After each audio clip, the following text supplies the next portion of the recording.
Welcome back to another episode of Hobby Time in the Murder Basement, where today I get to sit down with Lauren Fahey from Griffin Roost Painting Studio. She is a fantastic commission miniature painter and a brilliant teacher. I know, I've taken a couple classes from her. Stick around, we have a great chat. Like, subscribe, all that jazz. Thank you so much.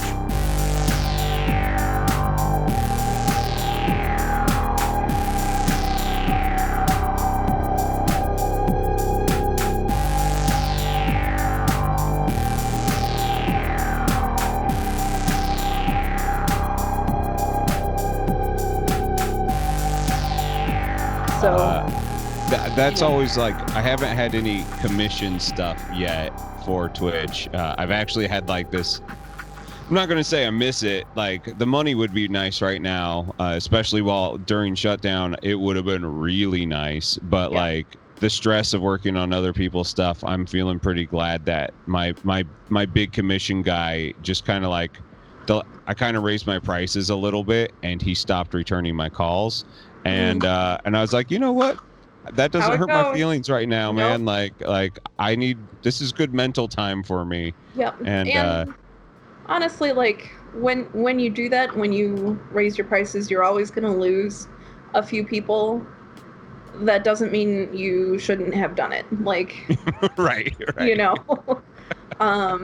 So honestly, I'm like, well, they're lost. There's more time for people who actually value me. Right. And what I'm doing. So well, it's the artist fallacy that if you're always working and you keep your prices low, you'll always be happy with it. But truth be told, like, you can't do any of your recharge stuff if you're not actually in it. We have this one portrait artist at the frame shop, and she charges a lot. Like, she's not cheap, but she could charge double because I've seen what her competition does, and I know what they charge, and she slaughters them. Just slaughters them. But she's got this whole, like, if I charge too much, I'm like, if you charge double and lost half the work, you're still making the same amount of money, and you have all that other time. More time. Yeah, actually, for me, finding that kind of balance between like having a price that I feel is reflective of my work and my, experience, like you would in any typical business world, versus like how much I'm working versus just having life balance. Man, I sort of struggle with balance sometimes, even still. It's sometimes it's kind of like all or nothing. And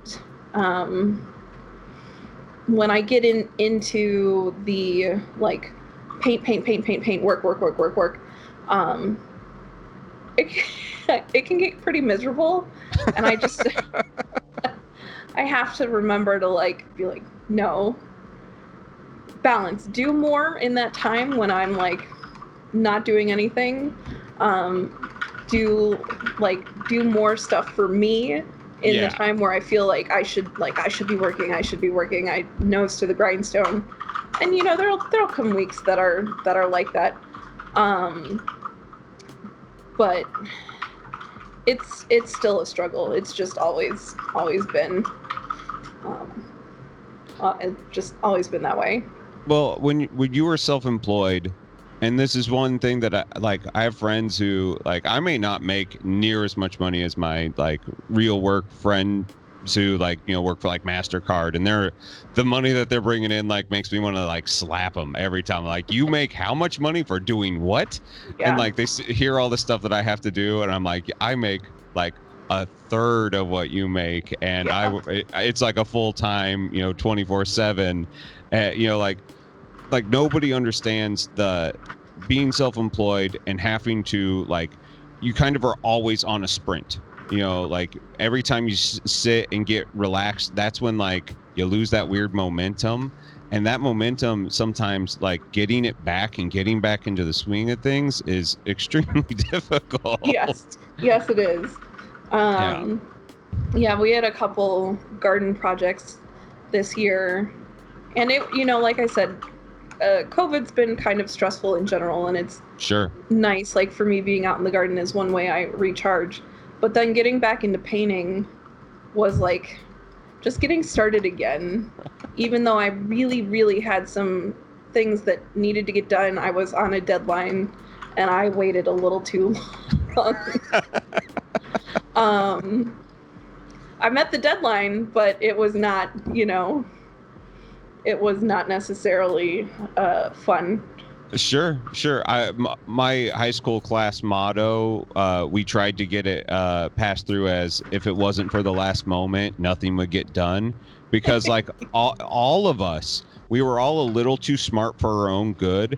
And none of us had really good like work ethic when it came to like regiment. Let's do homework. There was like the one kid in class, but almost all of us just winged it the entire time. And so like as a class, we were all class slackers who overachieved almost on everything. It was a disgusting class of really cool kids. yeah, that's kind of the story of my life in a lot of my classes and stuff. Like, good. I got good grades, and then I would get these really big ideas with projects, like science projects or whatnot, like where I would then bring some of like my art talents into them to make this big presentation. And the refrain from my mom always used to be, "Lauren Elizabeth, it's done. Go to bed." And now I get that from my husband. I love it. Lauren, thank you so much for joining me tonight here in the Murder Basement. It's a pleasure to get you on. I've been meaning to ask and get you in here earlier. For those of you who haven't ever met Lauren Fahey, she is Griffin's Roost Painting. Roost Painting. I always say it wrong, and I was looking at it tonight. I was like, "Oh man, I've just been mono Griffin Roost Painting for a long time. Got to make sure I spell it right in the show notes." The studio is the roost where the Griffin lives. So there you go, perfect. I love it. You and I first met at Warfare Weekend. You were past November. You were my second teacher I ever had, Chris Surrey being my first. We did some color theory stuff, which was great. And then I took your intro to skin tones and eyes class. And that has been like the single most important 2 hours of my painting career, because you did some things in that class. And I first need to apologize to you. And if any of those students are watching, I know I talk a lot and I get really excited when I'm around people who are really excited about the stuff I'm at. And like, I always feel bad when I'm in a zone like that, because I'm like, the introverts in class are fucking hating me right now. I know it. But you were so good at breaking down, like skin tones and working shades and highlights and making that, and we were working on beautiful judgment models, which is always really helps. The bigger models is really great, I think, for the classes. You sold me on the idea of like getting away from like the GW, like base wash highlight idea. And I use it literally on everything now. It's translated into clothing and like my non-metallic metals. It's one of those things that like, it wasn't just skin that you broke my brain on. And it was just like one of those like, no, just add a tad bit of blue in this and you've got a total different shade, and only do it in this area. So thank you so much for just you're welcome. I'm glad. Skin tones is one of my favorite classes to teach. I love painting skin tones of all variety, like fantasy, all kinds. And I kind of at first used to hate it too, particularly eyes.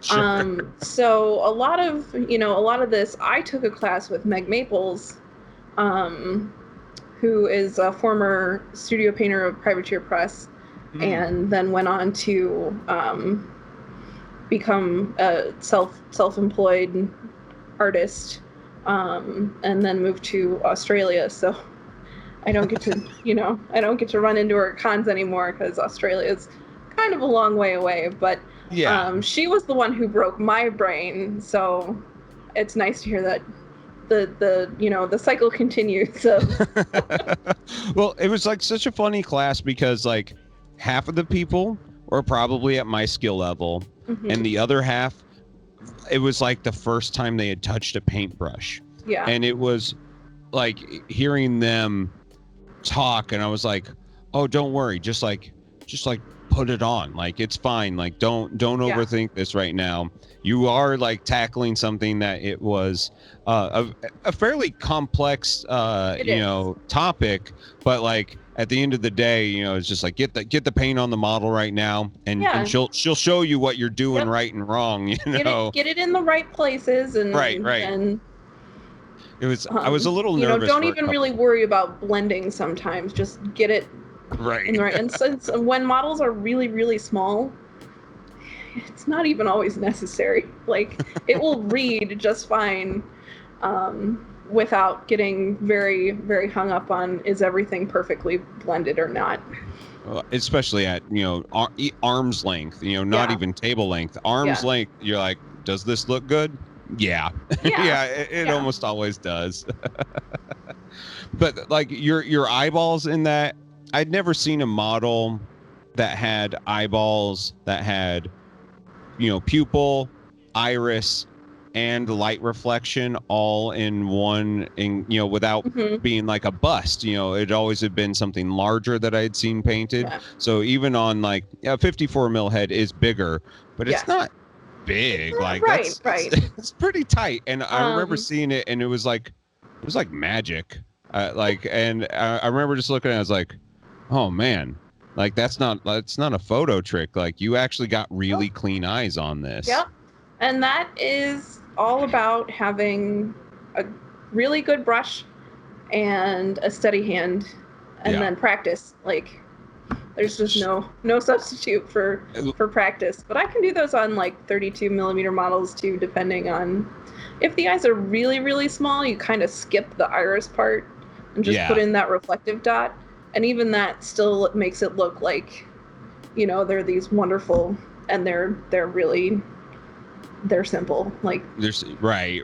Well, and it's probably like, some of those like especially the new like the Hero Forge things, they all have like these like really cartoony big yeah. features. It's so Yeah. much easier to play in those spaces where like Kingdom Death stuff, Yeah, if those you are can get it, those are tiny. Those are one of the ones where you stop and do like you do the 4 steps and then just do the reflective dot. Um yeah, rather than 6 or 7 or depends how big the eyes are. You can get really carried away. Right.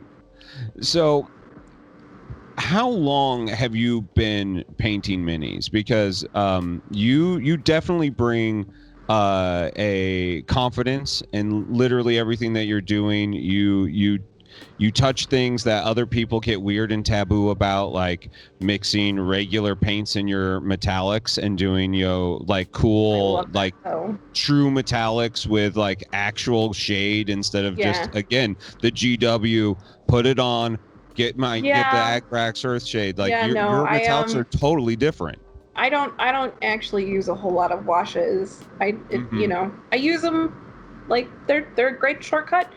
Chainmail, but like I like to Right. go a little further with a lot of things.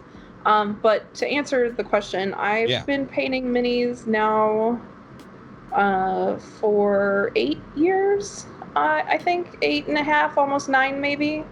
Um, but I do have an art background, so um, just there's a lot of things that new painters have to learn. Just like mixing colors and how mixing colors works and how much paint to have on your brush that I was really comfortable with before starting miniatures. Like I had taken several studio art classes in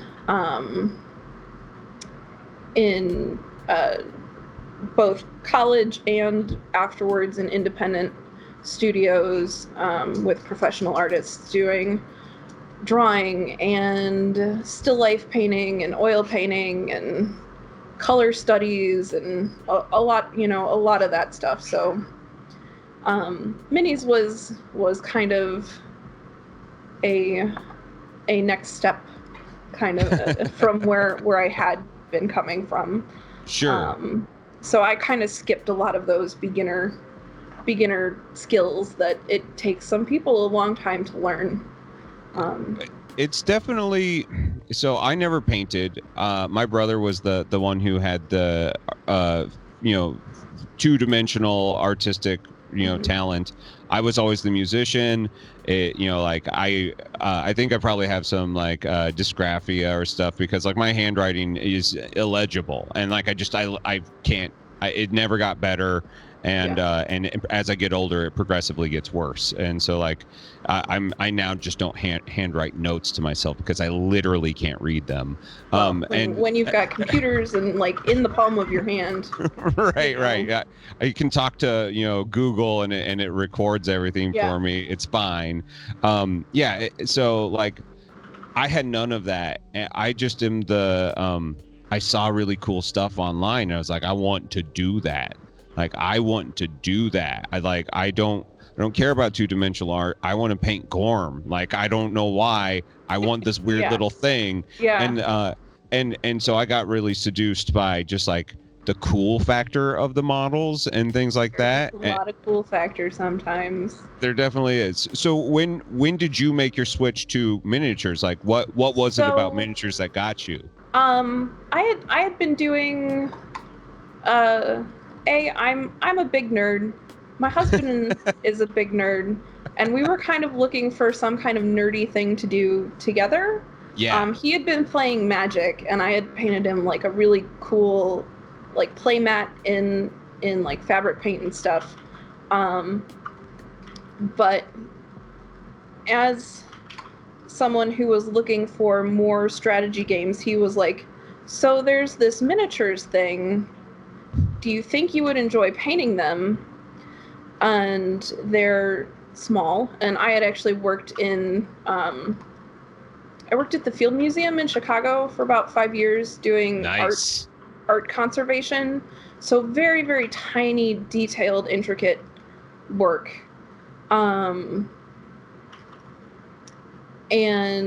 as a hobby, Chad was like, do you think this would interest you? And like, I love the tiny little detailed things, just always. And so I looked at the models that he was considering. I'm like, yeah, these are so cool. I'm in. And the first model I painted was an Argus from Privateer Press as part of the Circle Orboros faction. It's like one of their light war beasts. Uh-huh. And I had no idea what I was doing. I totally approached it kind of like I was painting on a canvas with, we did get miniature paints. And it turned out not too bad. Like, Nice. It was okay. And then I was just hooked. Like, from there I was just hooked. And then when my grant at the museum ran out, and it looked like there wasn't going to be any work for, a really long time, I was like, well, I've had people asking me about painting models for them. Let's give it a go. And so I've ended up with like just a huge range of model varieties, like from different companies and whatnot, that I've now worked on for clients, and in some cases even the companies themselves. So that's awesome. Yeah. So how long had you been painting minis before you went pro? Maybe 2 years. Okay. Yeah, I would say about 2 years. That it seems fast, but if you have that background, and we're gonna circle back around to the Field Museum, because I've done some light art conservation in my day. I am would love to do more of it, but it is one of those things that where like the real money is, I don't actually have the facilities to do it correctly because real money. I watch the Baumgartner restorations and I'm like, if he doesn't charge 10 grand for these things, like he has to charge a lot for these. Like the facilities themselves in downtown Chicago has got to be incredibly expensive. I've seen a couple independent studios. I mean, and it's expensive enough to have, but there are some real best practices that some people don't always follow. Sure. Obviously the museum was like very up on current best practices and stuff. But yeah.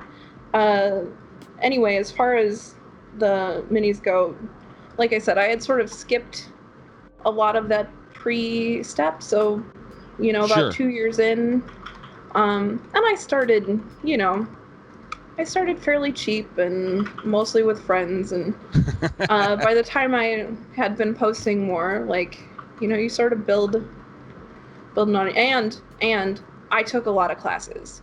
Once I started doing this, like, we are fortunate that Adepticon has always been close. Yeah. And those first few years, I just completely loaded up with classes.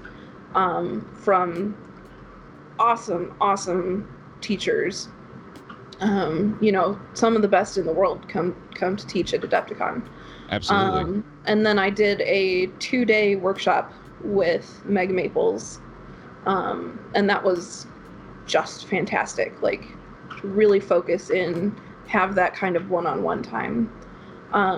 So I kind of credit like that quick transition with, like, I was super dedicated about taking classes. Well, and that seems to be like a really common thread. And, there's this, the information movement on YouTube is great. Like, anybody can sit down one of Vince Venturella's videos and get like a pretty amazing little class. They are pretty good. Yeah. They're pretty darn good. There's something about the one-on-one time, being able to be like, excuse me, like, what am I doing? What am I doing? It's huge. And it really is.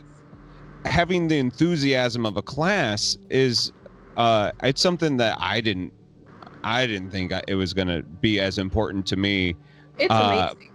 But sitting through your classes, like, I took 2 of your classes and I was like, oh, I need to do more of this whenever I can. Like, so like when Adepticon was coming, that was the thing. With a bunch of different people. Like, I still come out of classes with, Sergio Calvo or Francesco Farabi, and like feeling energized and like I've learned something new and I've got something new to try and I can't wait to get back and get painting. And classes have always felt that way for me. And it's kind of one of the reasons why I like then teaching also, is because then I can give that to someone else. That's it's so rewarding. Just to be able to then give that, like, pass it on, Yeah. Well, and you're very good at it, and I never would have guessed in a million years that you were an introvert. Like, you command the room really well. You interact with everybody. Like, someone like me, you didn't glance at me ever with wanting to like stab me in the eye for talking too much. I like excitement. It feeds everybody. Well, like, there's something really fun. Like, I remember in the second class I had, because I signed up, like, and the model wasn't built and/or primed, so we were literally priming it right before class. And we forgot to wash it, so nothing stuck to it. And there was just like this whole like, let's get it weird, let's get it gross, and like I'll get the gist of it. I think that's really the important part. the paint stuck on like the blade of the model. I was like, oh, okay, I'll just practice it here. It's fine. Yeah. But like, it was funny. Like the person sitting next to me had, like, we were in the Chris Surrey's class the day before, and she had literally been painting for like a month. Like it was brand new to her, and like watching her go through it and like struggle, and then having those aha moments. That's like really powerful. Like It is. It is especially really great. And So- I'll hear about it like weeks later too, because I like to be fairly open to messages through my page, or Sure. if we're friends or whatever, and like they'll come back a couple weeks later with something they've done, and they're like, look, I did it. And I'm like, you did, that's great.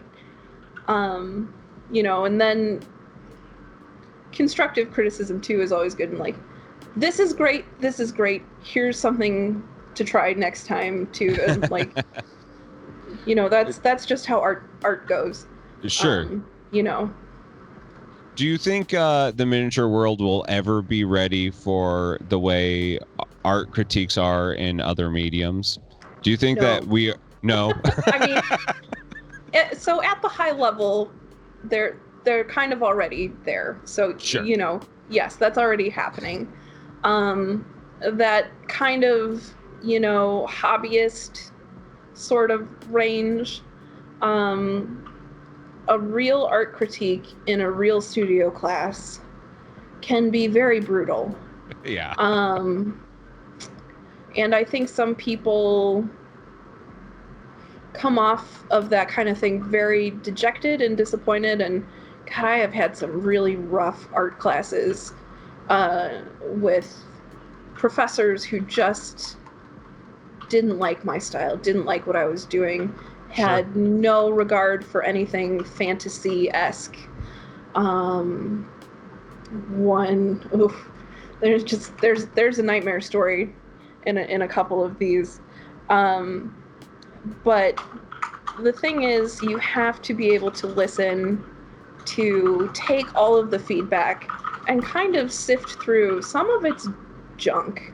Yeah. And then sort of decide for yourself, this has merit, this has merit, this has merit. And a lot of artists, as they sort of grow and expand, they always need some of that. But a lot of the times they already know what their critics are going to say. Right. And then, but like at some point you have to be done. Like, right. Call it finished and move on to the next. And you learn as you go, Sure. Always. So did you try bringing fantasy art into a conceptual art environment? We had a life drawing class where we spent the final part of the semester, and at least half of our grade was we were studying the skeleton. So we had to do several drawings of just like a medical skeleton posed different ways and whatnot. And then our final project was you had to draw a full skeleton. Now, me being who I am, I went so far beyond, and I drew a skeleton battle. Like 2 opposing skeleton armies. And there was, in the front, 2 very, well-rendered, well-studied skeletons in the foreground. And then, as things went into the background, they kind of, became a little more gestural and whatnot. And up above, I had a skeleton riding on a skeletal dragon.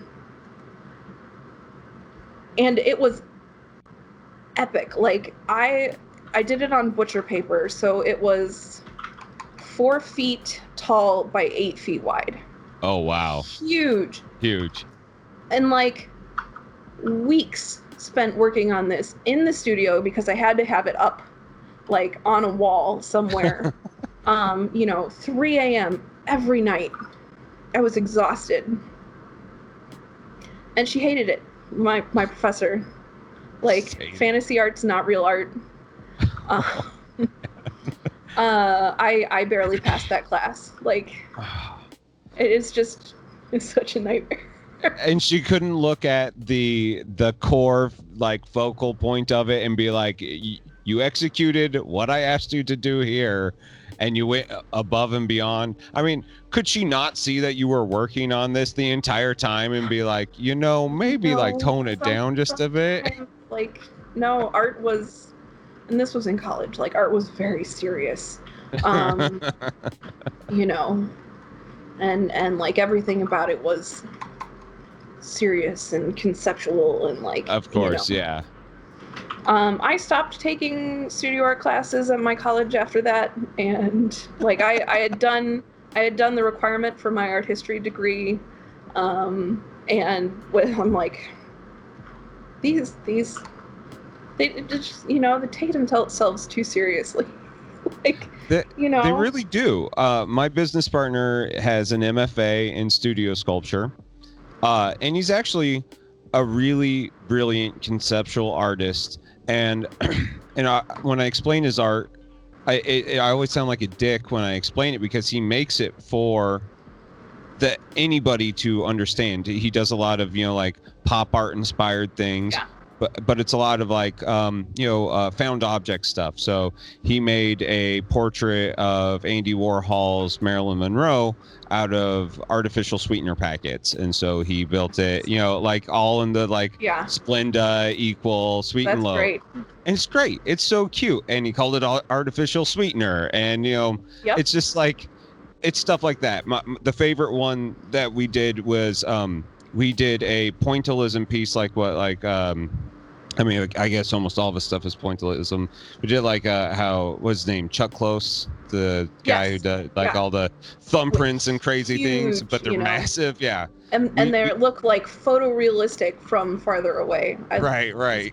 And the abstraction, when you get up close, you're like, what the hell am I looking at? Yeah. Yeah. We did one out of toast of Jesus Christ. And so it was holy toast or Jesus crust. I can't remember what it was called. Jesus crust. Jesus crust is really good. And like, you had to get up on a stool to look down at it. And that was like one of the funniest things I've ever done. And so like, I've been along the process of conceptual artists, and I've been with their professors. I can sit down and talk with them. And I think he got really lucky that he had professors that, they still held him to a standard, but they really liked his sense of humor, you know? So like, he got away with murder, and then everybody else was being like held, like, this isn't funny enough, or this isn't clever enough. Like, look at what Andy's doing over there. And like, and nobody could figure out what Andy was doing, because like, he would be like collecting cigarette boxes, and nobody would know what it was. And then someday they would come in and they would all be erected in a staircase going into the wall. And he's like, it's called Stairway to Heaven. It's cigarette boxes. And everybody was like, God damn it. Like everybody thinks too hard about conceptual art, and then it's no longer accessible.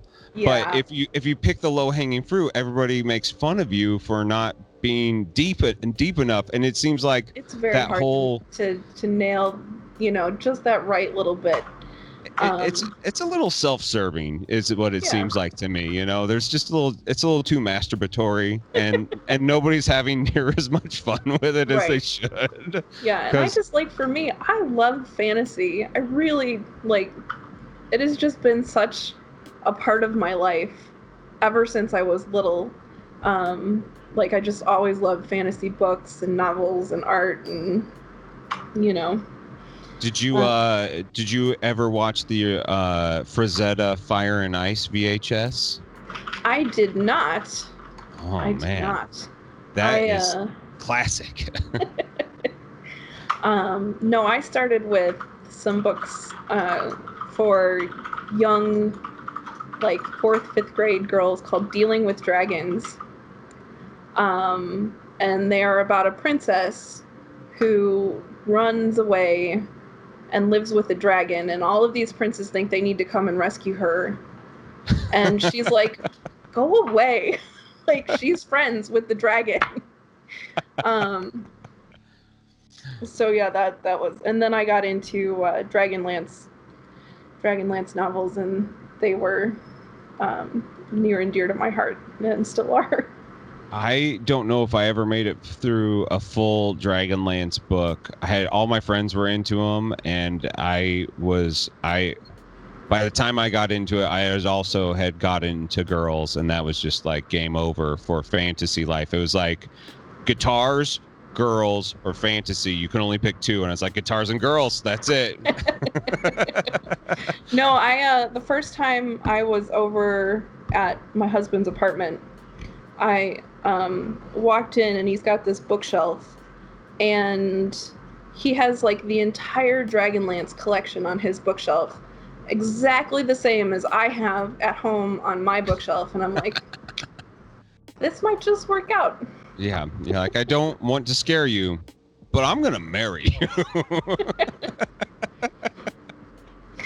So, sometimes the nerdy shit gets you the girl. I mean, it was Slayer for me and my wife.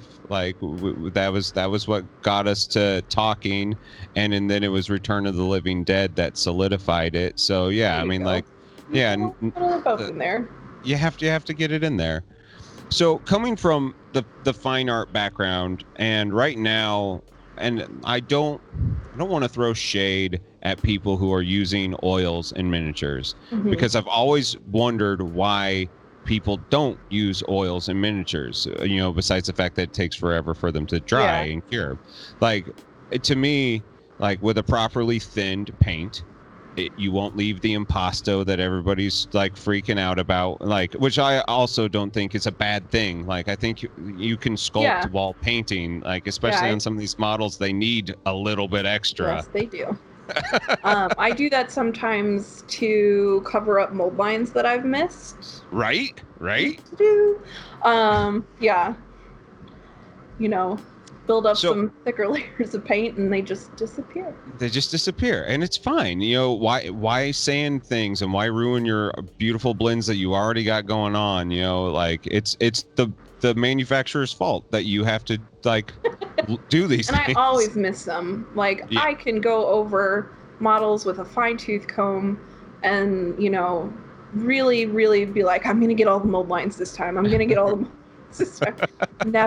Never once have I not then like primed and started painting, and there one is, like. Yep.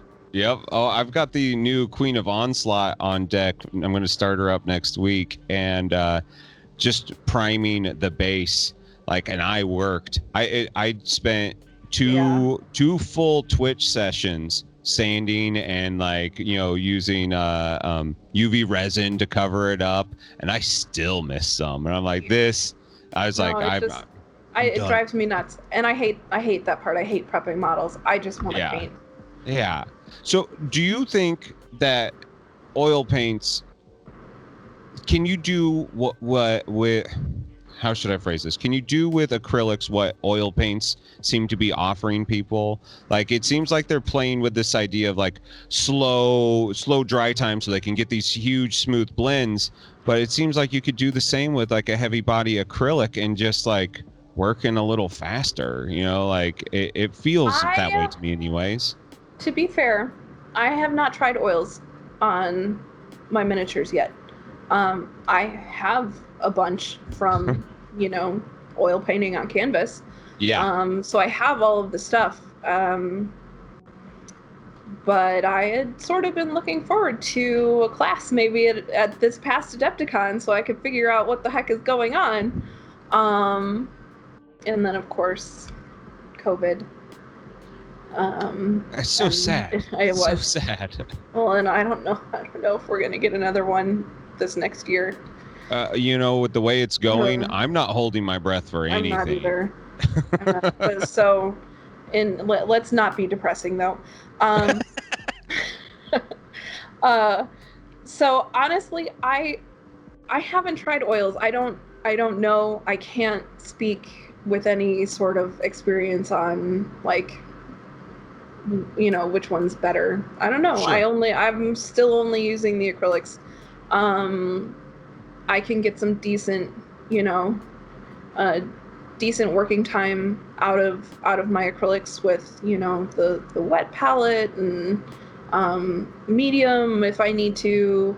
Uh, I I'm curious about the oils, absolutely, because I feel like there's always room for more tools Sure, in absolutely. my toolbox.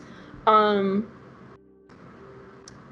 but I haven't felt it to be like a pressing thing that I must know how to do. Uh, Yeah. I would like to, but I haven't really played around with them yet.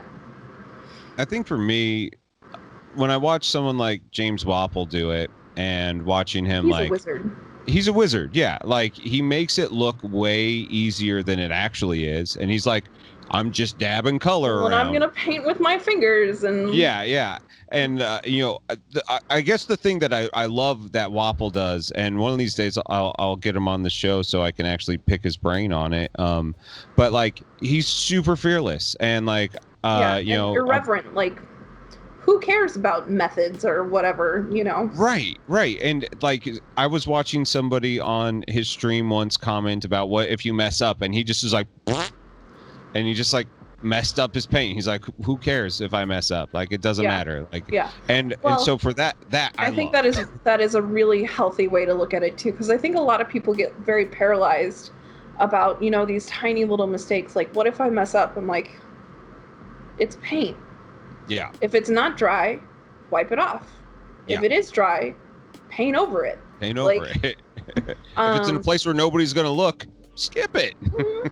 Like you know, my first competition model, you judged, and there were definite things that I was like, I ran out of time. I was like, I couldn't clean it up, and you didn't point them out, and I was like, I guess I didn't need to spend all that extra time under the armpit. Like no, it was as just like, long what am as, I doing? and that's one of the things. Like, as long as it's dark, Yeah. no one's gonna notice. Like, if Right. it's supposed to be dark, no one's gonna notice. Right. Yeah. And like for me, a lot of those places, like under the armpits or like back in the very back behind like capes between the body, black. It's just Looking black. at the model, and you're like, Yeah, nobody does that. Like, nobody. So, yeah. save yourself the time and the trouble. Just black.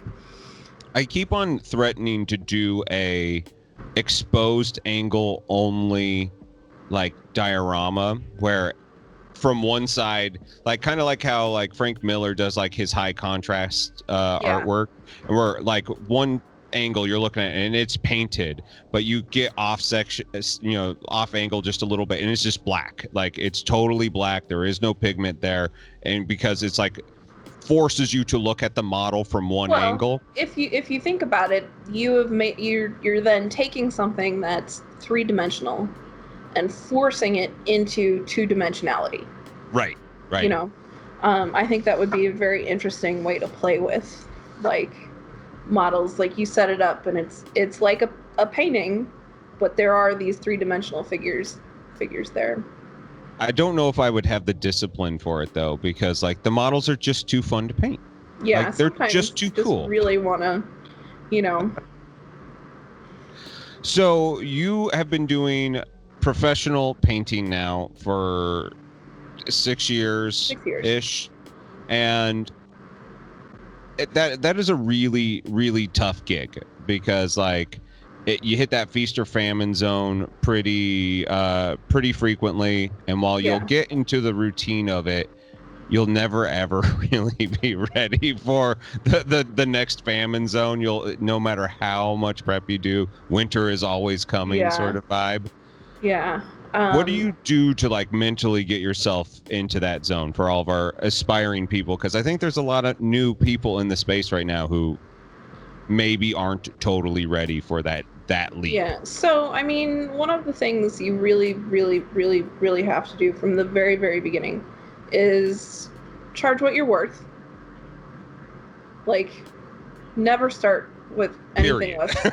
Yeah. Never start with anything less than $10 per hour. Yeah. Like, and be honest with yourself about like how long is this going to take?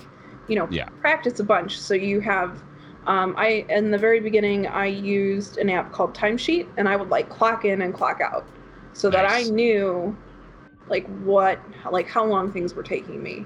And they always take longer. Like they still always take longer than like the estimates that I give. Sure. But I'm not like wildly off anymore, really. But as far as like, finding that balance, I like to schedule myself out 3 to 4 months in advance. And so that I kind of try to always have something like lightly scheduled, and people drop out, and that's fine. Yeah. And or like their slot comes up and they're like, you know what, I changed my mind. I can't do this right now, or I've changed my mind. I want this other model. And that's fine with me. So Sure. but I like to schedule things 3 to 4 months out. And then after that, like I kind of keep a waiting list too of like, you've contacted me, like if I have, like as I start to run down, I'll start to recontact the people on my list to be like, hey, you said you were really interested in working with me. Well, now I'm about to be available. So I have like, there are some times when I have like a slow sort of steady trickle of things, and that's fine too. Sure. And I also really like to paint my own models for like judgment. So if I'm having one of those slower times, like I'm lucky that I don't have to like fully provide for my household. If I were doing this on my own, it might be a slightly different story. Sure. I'm contributing in a meaningful way, but like I'm not like needing to be the one who's always like, making sure we're paying our mortgage or the utilities or whatnot. Yeah. So I'm fortunate in that like I can have some of that flexibility, and that really helps take some of the pressure off. Well, I think that's a really important part that a lot of people forget about and something that we should always thank our spouses for being so supportive of stuff So like this. supportive. I couldn't do this without my husband, not in the manner that I do now. Sure. And and it's the same with my wife, like they give us so much, so much support that like, yeah.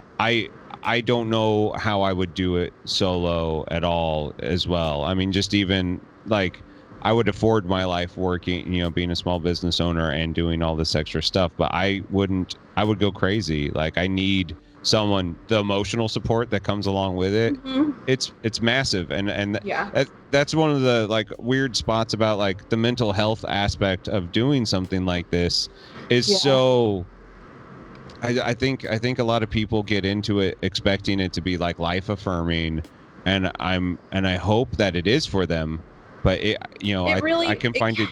It can be sometimes. Sure. And other times it is really rough. Working from home before, my husband was also 100% at home now because of coronavirus. Cool. Yeah. It gets very lonely. And I'm an introvert, and I'm generally very okay with my own company. And we have a really wonderful dog who's my coworker. But like, it can get very lonely, and I am pretty open about the fact that I suffer from depression, just like clinical depression. Sure. And it is something that I have worked really, really hard to manage, but yeah. And that affects sometimes how productive I can be. and how, how interested and motivated I am to paint. And some of those things you kind of just have to work through. Sure. But there are also some days where, like, be gentle with yourself. Like, this is, this is an actual illness. It just happens in your brain. Yeah. So, there's some of that, but like doing this as a full-time job for as long as I have, in many different facets, I have dealt with at least 3 big waves of like burnout. And I stepped, not for too long, because I have commissions to do, I have deadlines to keep. Right. You still gotta get that stuff done. But in the meantime, if it's summer, like I'm out in my garden, trying to find that balance. Our dog is a Siberian Husky, so we are out in the winter. We are out there. You're moving. They yeah, don't like to not move. She's an easy Husky, thankfully. Is But she? like, Oh man. but I mean, that's still like our typical like walk is about 2.5 miles, and some people have dogs that are happy just to mosey around the block. Right. No, so getting in some of that outside time, summer or winter, is pretty key to Sure. kind of keeping that balance with the painting.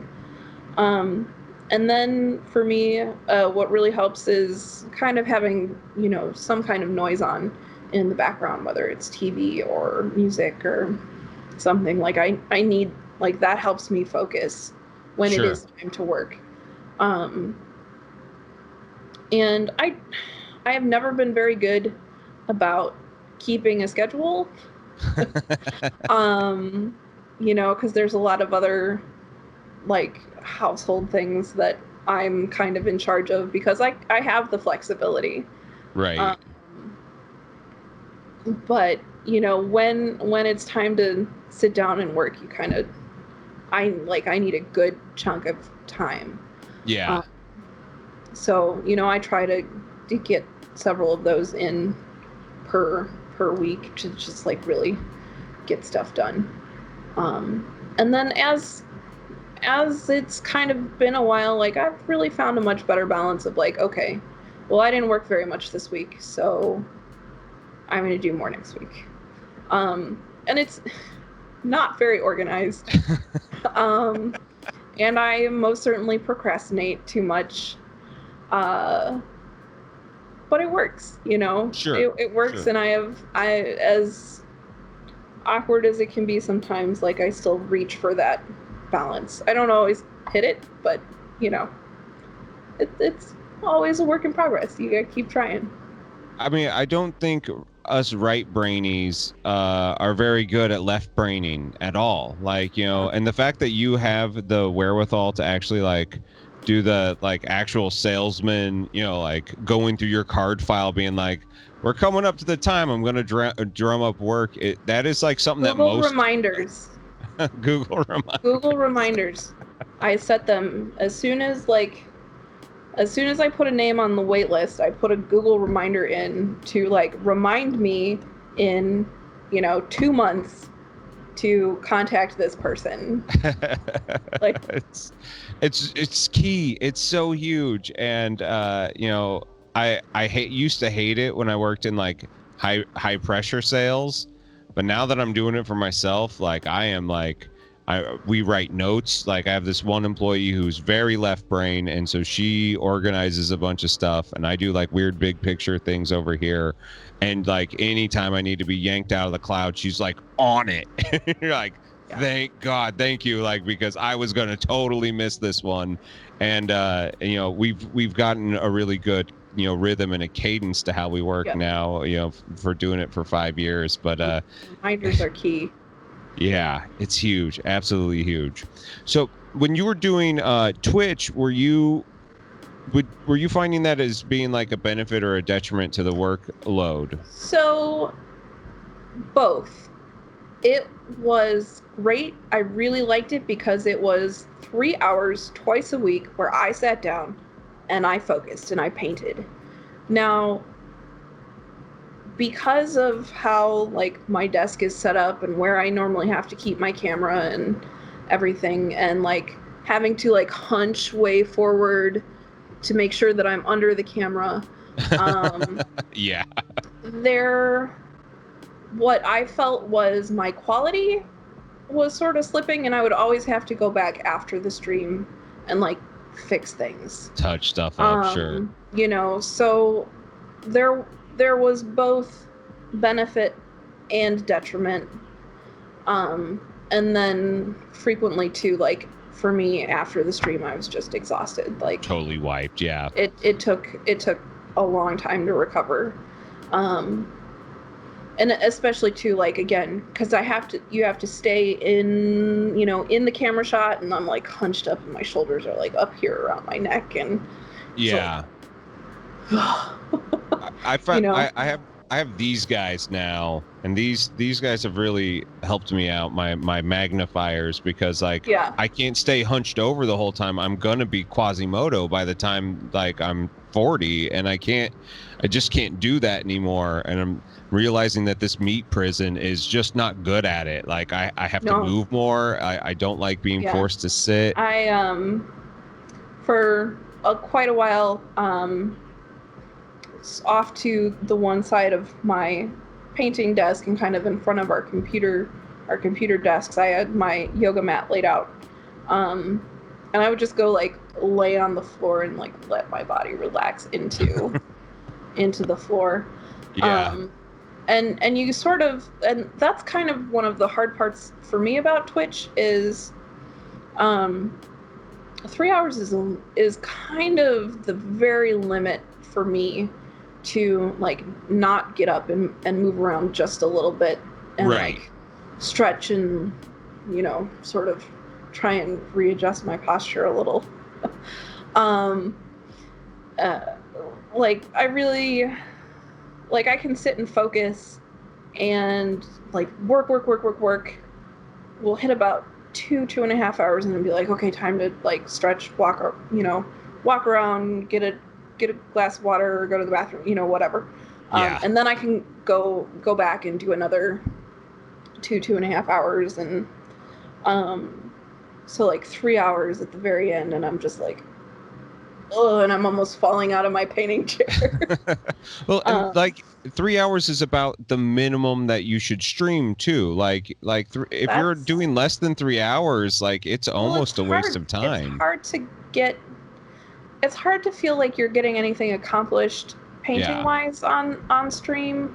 I know there are people who they paint really, really fast, and I mean, I'm decently quick. Like I've got a lot of practice. Like I'm confident and stuff, but like I am not that fast. I don't know. I have seen you clip right along with people talking to you and like I'm like, how the hell did she manage to do that with all of this happening right now? So I mean, like, don't not sell yourself short. Yeah. You got the skill. But like, there's something like you just, I feel like I get through 3 hours on Twitch and I feel like I have visually accomplished something. Whereas if it were, and I played around a little too with like 2 hours or 4 hours. 4 hours I was just like dead, and 2 hours I felt like I just, I was almost there, but it just wasn't quite long enough. And I can sort of squeeze a class into 2 hours, but I feel like I'm rushing all the time. And since I do commissions on stream, I don't want to rush that work as much. Like for me, a modeling class, that's just gonna end up going in my case somewhere, and probably never ever getting finished. Like I have so many partially finished models. It's a little ridiculous.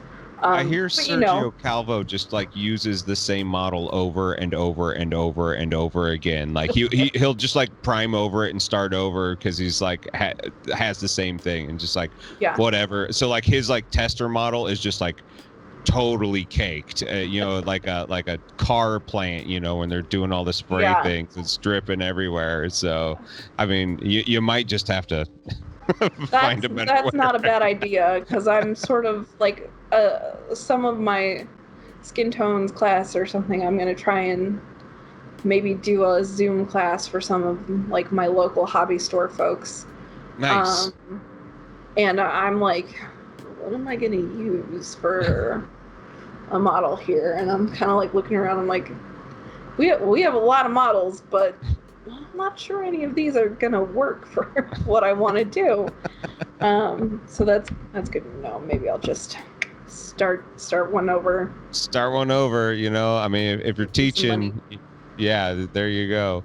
So, with Corona Land being the global bummer right now, and I've talked to a lot of people, like Lynn Stahl, she's like, she got into miniature painting during the recession, and it was just booming.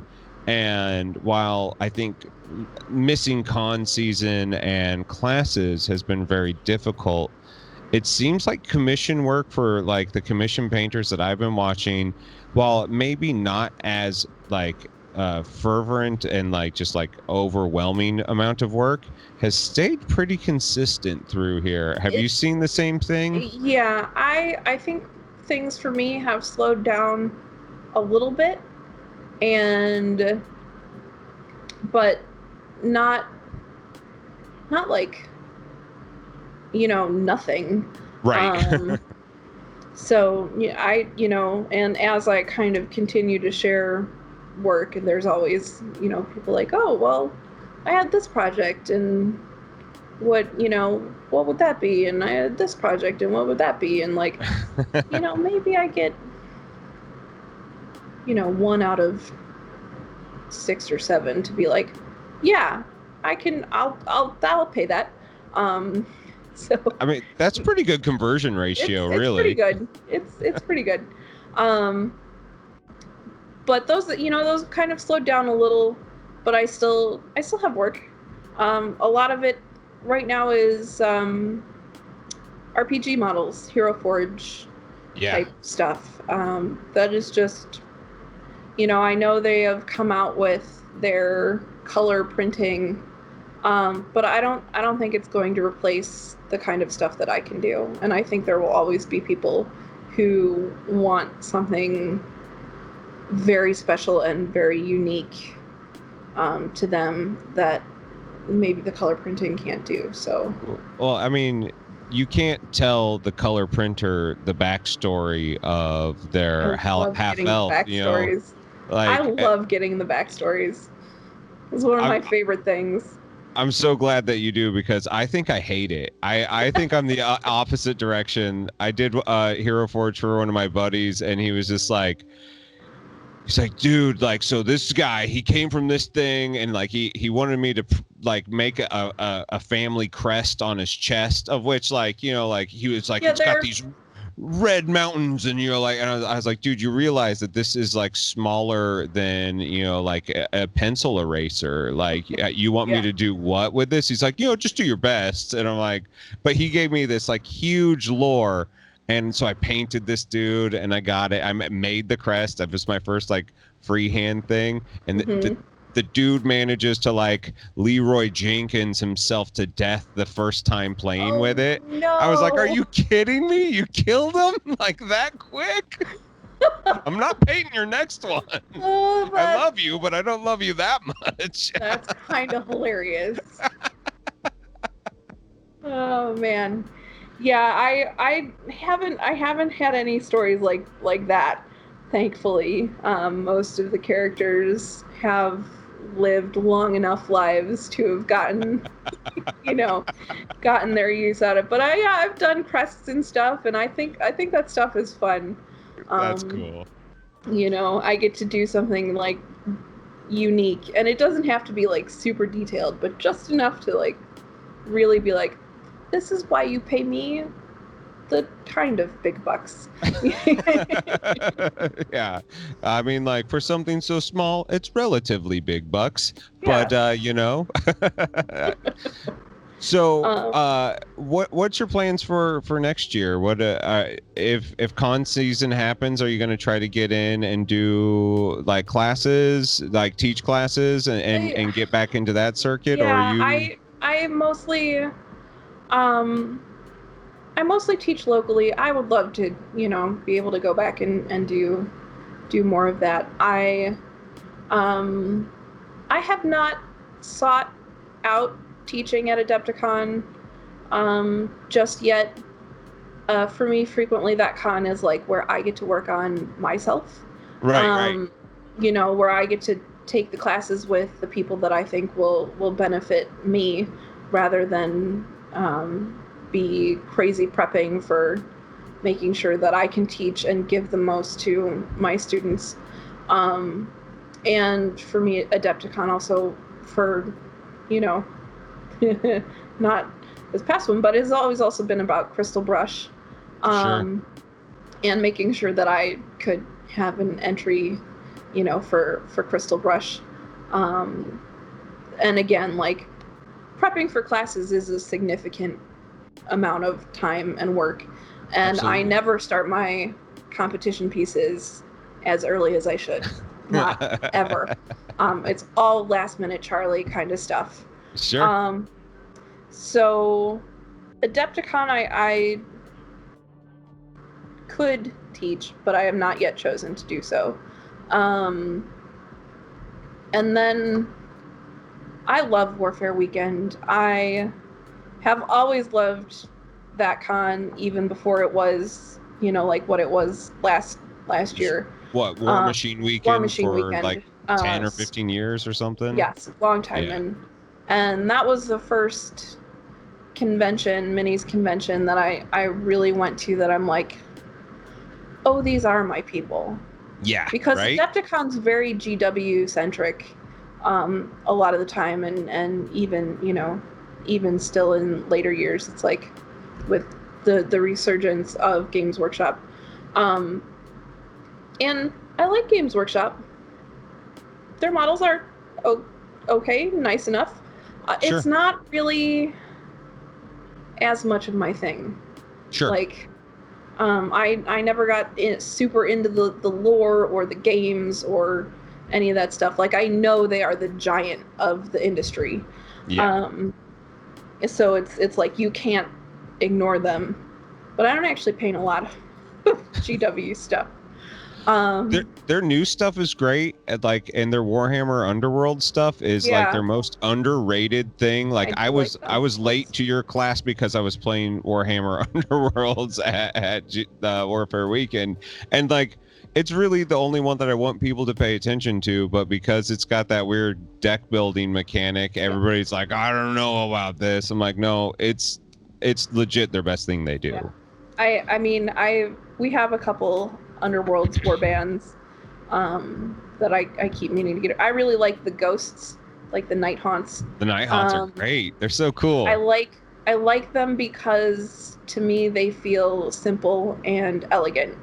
Yeah. In a way that a lot of GW stuff just doesn't. Like sometimes having all of those details and all that, so it just makes it look busy. Sure. And doesn't really give anybody a lot of room for like extra that they make. The artistic expression aspect of the modeling.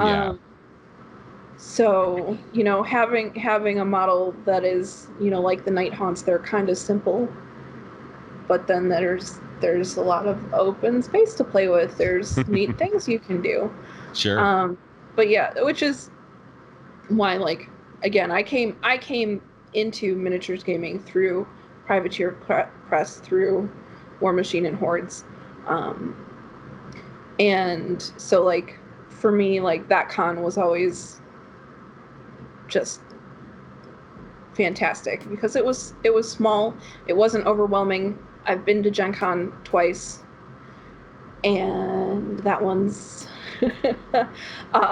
An introvert's insane. nightmare. It's just, oh, we went with some friends once who were kind of like expecting us like after hours to, go out with them and have fun, and I was like, sorry to disappoint here, friendos, but I have got to sleep. Like, yeah. Leave me alone. So it's cool. They've got great artists there and stuff, but like, I don't know.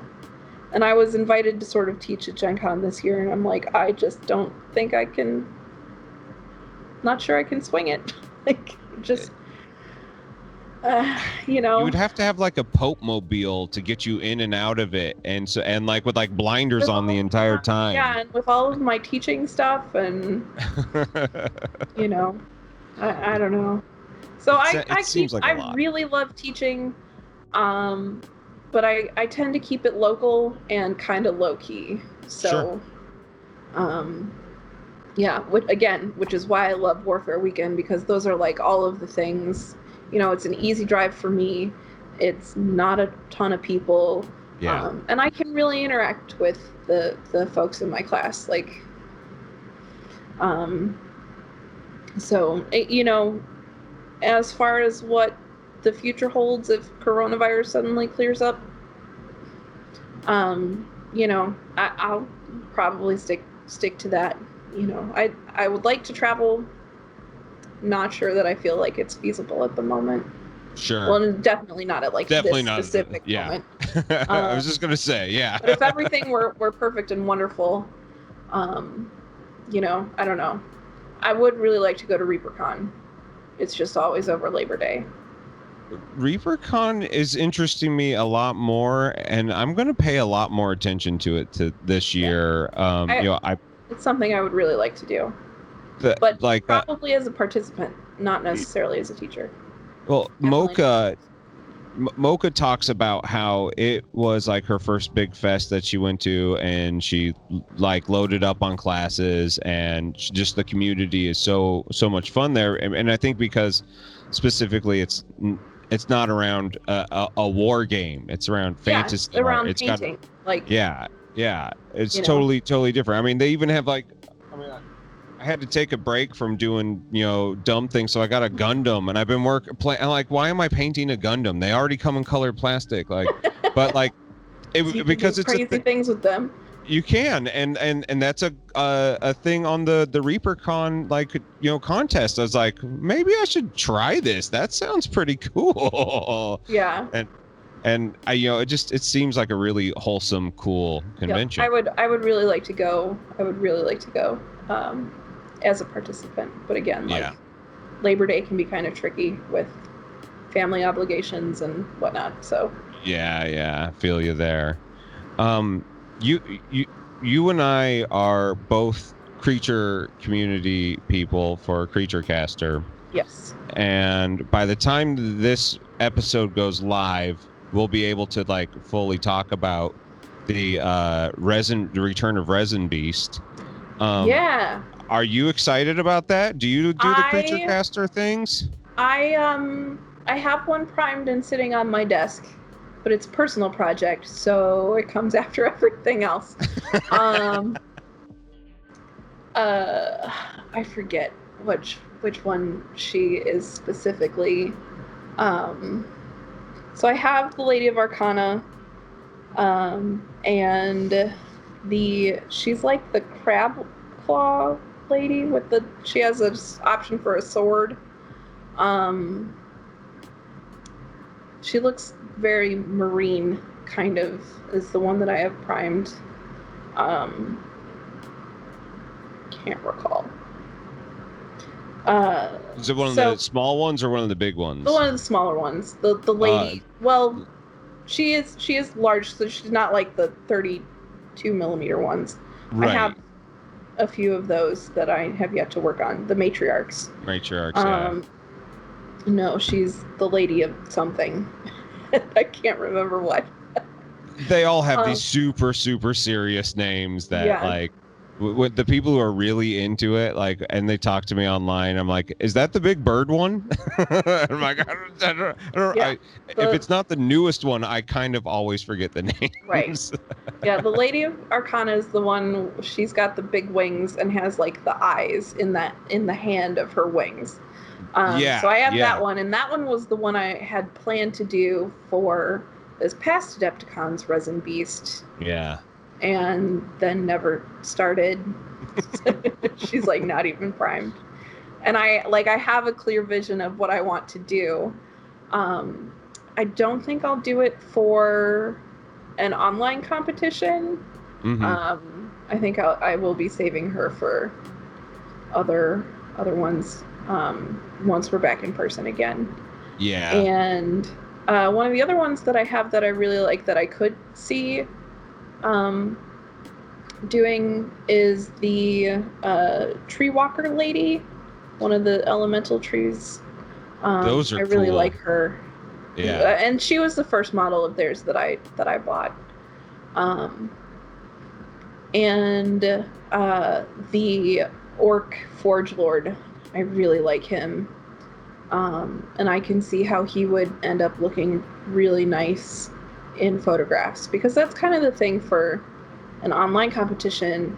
You have to, you don't want your photography working against you. Sure. And I think sometimes with the kind of like smoke and stuff that he has, that OSL up against a dark background in the camera would look pretty nice. So you kind of have to be like, well, what can I choose and how can I paint it in a way that is going to look good in a photograph? Yeah. And thankfully, like, I learned object photography skills at the museum while I was there, because we documented everything with photos. So Yeah. I kind of have a photo documentation background. So my pictures are very accurate. So I don't like do a bunch of, you don't want to retouch. You want to be accurate and precise and have everything in focus. Yeah. So yeah, there's a lot of ways you can get artistic with some of these, but like that's not really the goal here. Yeah, well, like I just got the Samsung S20, and like it's got a great camera on it, but like when you take a photo of a miniature up close, it does this weird like soft focus on everything except for the like micro point that is the detail. Yep. And so you're just like, everything looks like it's got this glamour shot lens on it. So like I did the Twins of Desire, and I sent them in for the the online thing that Jason and Jen did. Yeah. And the model looked better in the photos, but also missed all the cool stuff, like because I did all of your lessons on painting the fabric in underneath like a red ink, and used all the monument the textures. I had never done any of that stuff before, and the camera literally couldn't pick it up. It looked like a hyper realistic Disney movie or something in the photos, which was kind of cool. That is like one of the things I invested in very, very early, like right at the beginning when I was going pro, was a good digital SLR camera. And honestly, like, it makes a huge difference in being able to capture the entirety of the model. Like especially with a creature caster model, when it's that big, your phone's just not going to be able to focus on all of it. Right. But with a proper camera to get a proper depth of field, like, it's going to go a lot better. Yeah. So, and I didn't get like the most expensive, like best one ever. I got a functional DSLR bundle. I was familiar with Nikon, so I stuck with Nikon. Sure. Canons are great too, but like I just stick with what you know. Um, and I think it makes a huge difference, just to have accurate and truly representative photos of your work.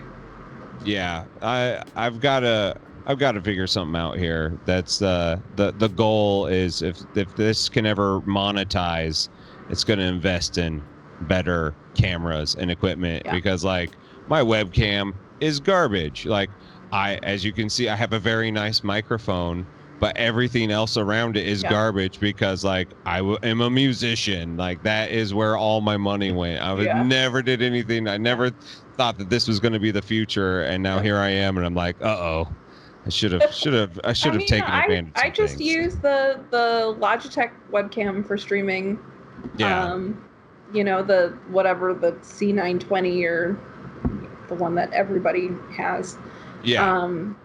You just have to get it focused right, and that's just a matter of playing around with the settings.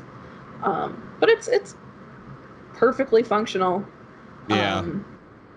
For streaming and getting a decent quality image for that.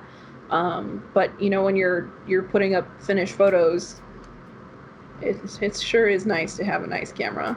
Yeah, I feel it, and my business partner has I think it's the Canon Mark III 5D, like the bad mamma jamma, and it's, I mean, like some of the stuff that he takes with it is incredible.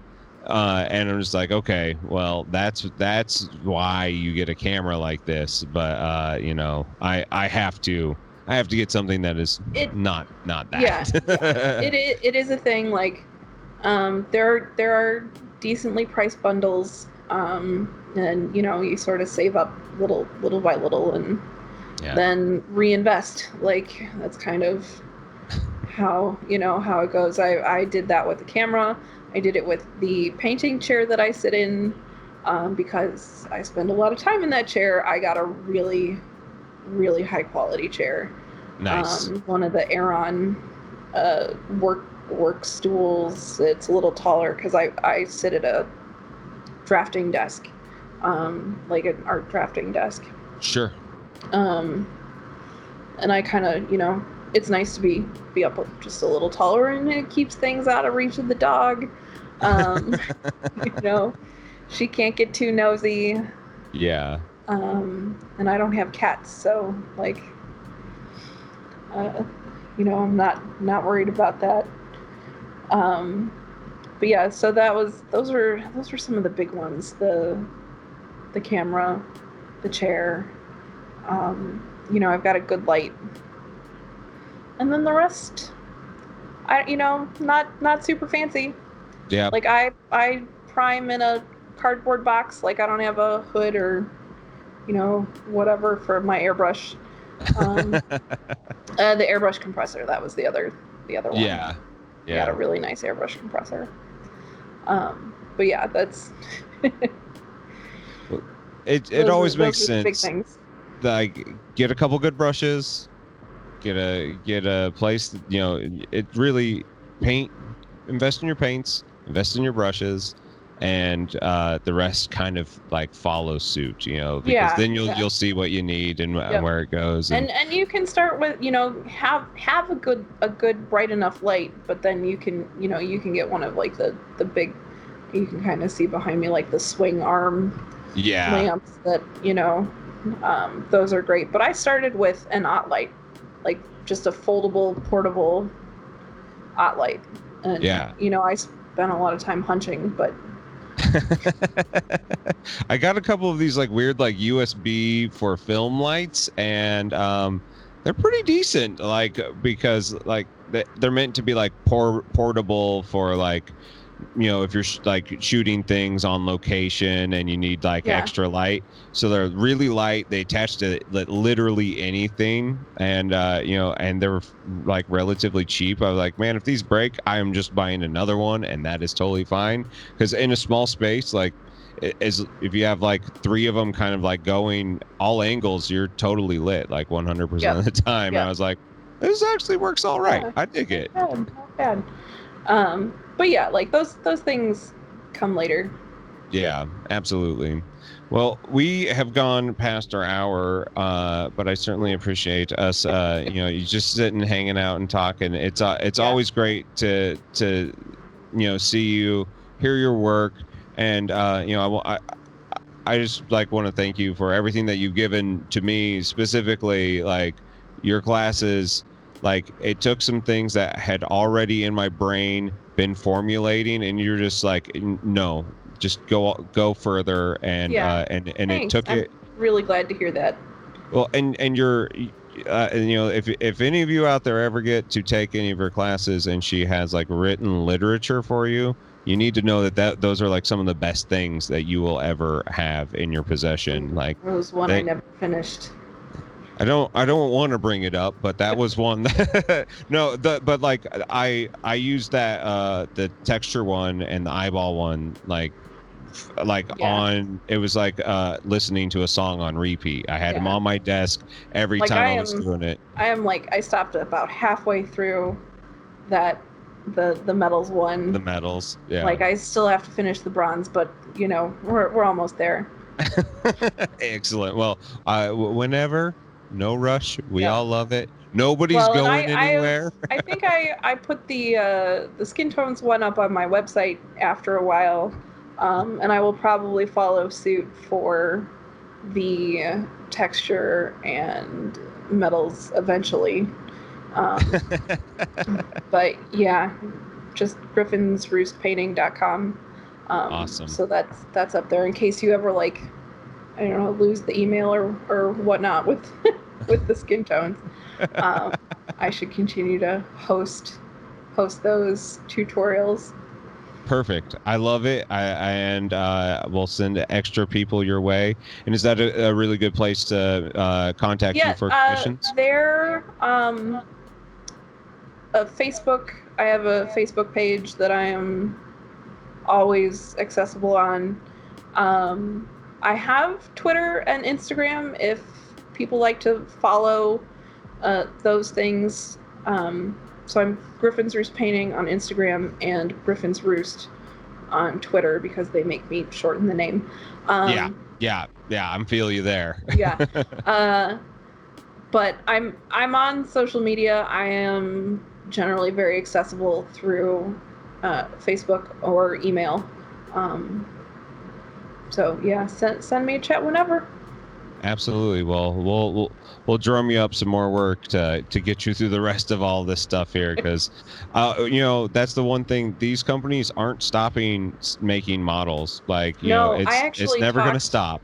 We went in for a socially distant quick shopping trip at our favorite local hobby game store, and the owner was there, and he said that there are more people than ever picking up hobby supplies for painting models, and that if we are able to keep even a third of them, there's going to be a huge new influx of new painters.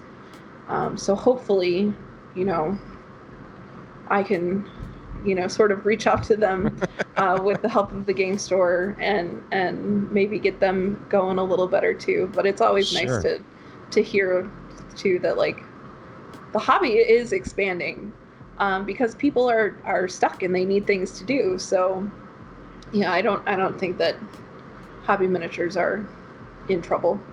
No, and they just keep on getting cooler and better and more fun. The games are oh my god, like that is something that Kickstarter Kickstarter right now is the place where like I hate the fact that I spend so much money on Kickstarter, but that's where like it's all happening. My husband and I are like, we don't need another game right now. We don't need another game right now. Yeah. I literally just backed the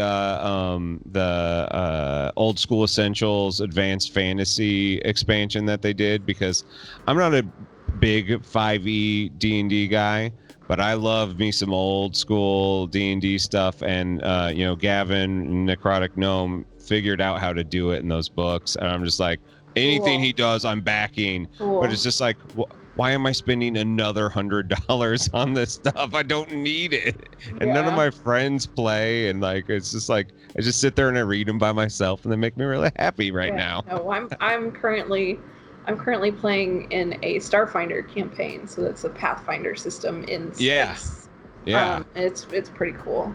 Yeah. Um, I got a buddy who's like big Pathfinder, and he's like, they have a space one. And I was like, I, I don't need another system right now. Don't do it to me. yeah. It's really cool. We just did our first space combat this last Thursday. Like we're real intro module stuff. But it's a lot of fun. I'm looking forward to continuing with that. Nice. And maybe hopefully seeing some like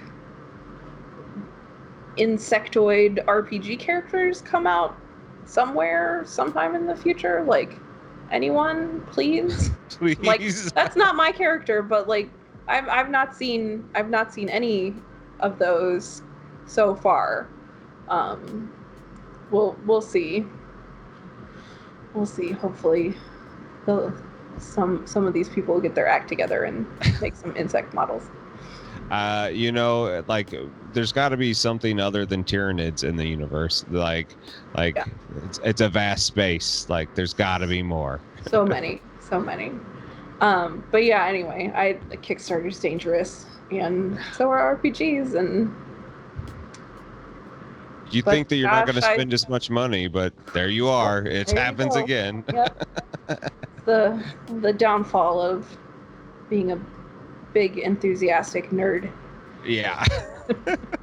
Feel ya. Well, Lauren, thank you so much for hanging out with me tonight. I really appreciate it. And Thanks for and having me, really. absolutely. And anytime if you ever want to chat, I'm always around. Yeah. Excellent. Hangouts. All right. Thank All you. right. Have a nice night. You too. Thank you for joining me for another episode of Hobby Time in the Murder Basement. I so appreciate your support. If you want to see more hobby content, hop on over to twitch.tv/Heath Aldrich to see all of your fun hobby content streaming whenever I get a free chance. If you like listening to these episodes in more of a podcast form, I should be on all of your favorite podcasting apps. Make sure that you like and subscribe to me there. If you can, leave me a 5-star review. I'd really appreciate it. Have a nice rest of your day, and we'll be talking to you soon.